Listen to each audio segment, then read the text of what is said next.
Et toujours aux États-Unis, le Pentagone annonce la création d'une unité chargée d'étudier les ovnis et autres phénomènes aériens non expliqués. Elle sera confiée à l'US Navy. Au mois d'avril, le gouvernement américain avait déjà déclassifié 3 vidéos qui montraient notamment un ovni volant à grande vitesse au large de la côte californienne. Les explications de Romain Fiorucci et Jessica Martinez.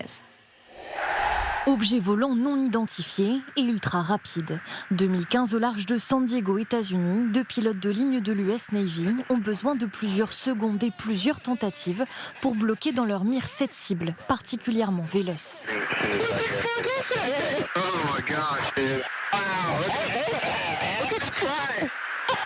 Même année, autre pilote dans le ciel de Floride.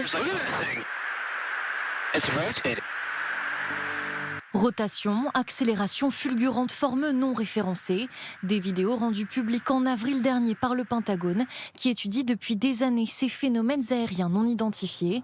Régulièrement aperçus aux abords de ses bases militaires, le ministère de la Défense américain vient d'ouvrir une cellule d'études officielle de ces phénomènes inexpliqués. Enfin, pas pour tout le monde.